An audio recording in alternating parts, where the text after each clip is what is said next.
June, in a way, is so easy. Roses are blooming in the garden. Gardeners are happy. Well, majority of mistakes in bringing that second flush of blooms is happening right now in June. The first one is the gardeners do delay that deadheading. And of course, I understand there are cases where you have only once blooming rose in the garden, then deadheading doesn't do any purpose. You might as well leave those blooms, let them age, turn into hips, and enjoy colorful hips in case your rose creates those hips.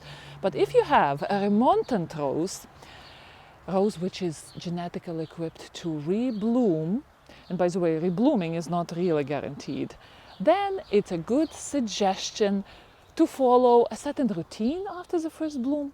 So let's focus on that. Olga, Carmody with you, master gardener from Connecticut, gardening in Zone 7A.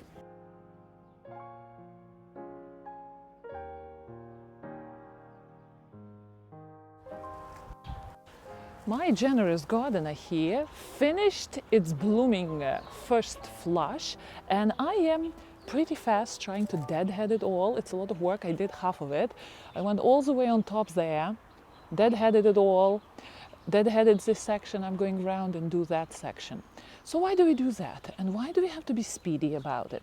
Well, the longer we wait, the more energy the plant will spend on forming hips, and forming seeds is a very time-consuming and energy-consuming task for the plant, so there will be less energy left to create new blooms. That's why we have to deadhead these spent flowers before they start, you see, before they start forming hips. And they do start forming hips quite quick. In 1 week, you will see all of them noticeably bigger. And all that energy is spent there. So right after our roses finish blooming, it's a good thing to deadhead it, and we don't do it just for the beautiful look of the rose. I like how well kept my roses are.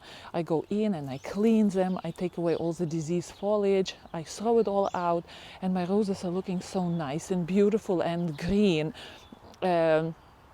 I do it also because I want my rose to rebloom.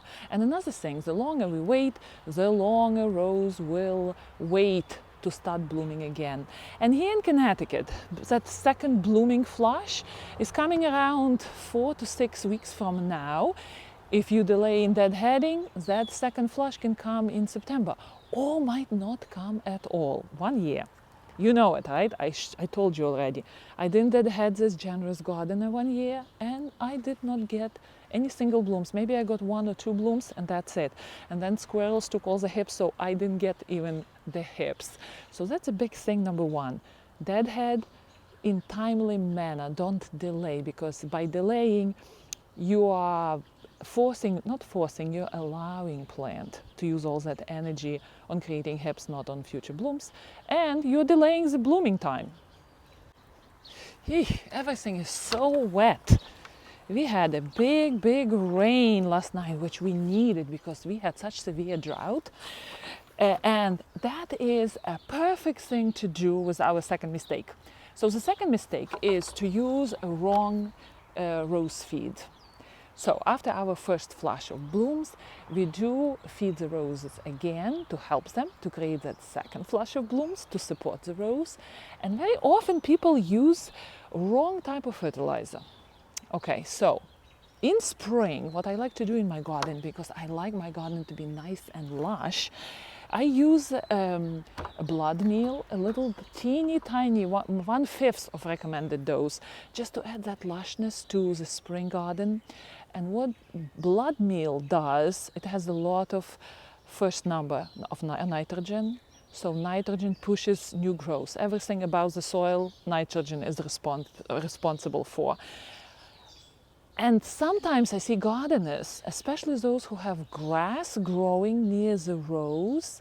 We know that grass uses a lot of nitrogen fertilizer, and they fertilize that grass with nitrogen constantly, especially artificial one, a synthetic fertilizer. And you can see that your rose, which doesn't need right now a lot of nitrogen, it needs balanced fertilizer, is pushing a lot of new growth after the first flush of blooms, and there are no flowers.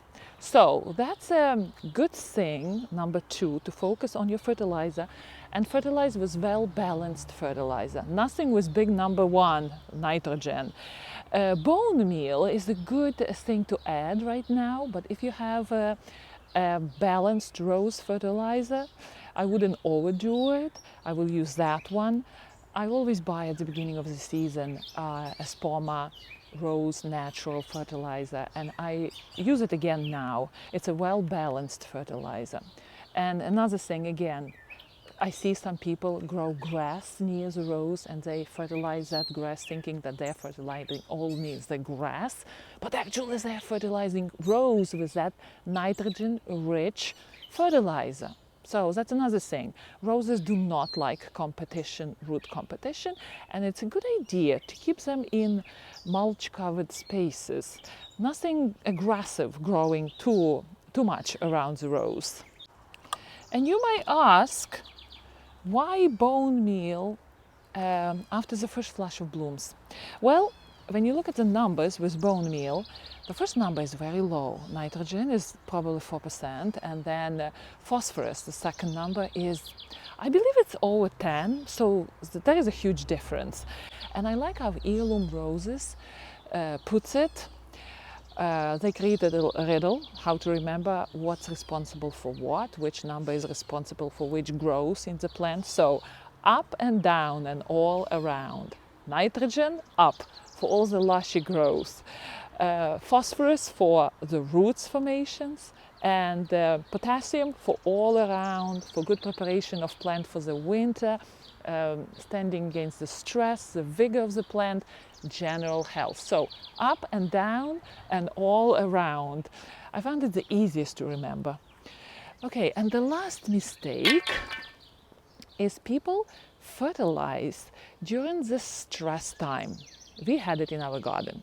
We had such severe drought, and I could have fed my roses maybe several days, maybe in the middle of last week, but I didn't. I waited for today. And why today?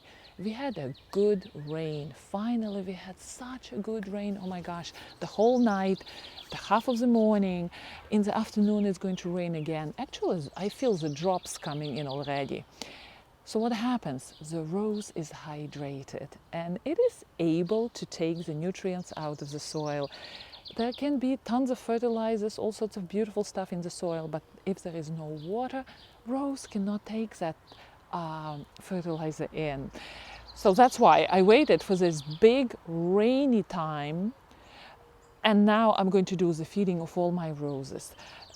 Finish deadheading and then feeding. Here in Connecticut, because we have severe winters, and last winter was pretty tough, I stopped deadheading before September, sometimes middle of August.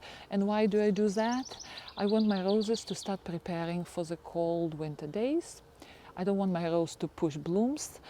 Just to satisfy my desire for blooms, I want my rose to be healthy and live through the winter well. So at the end of August, the priority is the health of the rose, but not the blooms.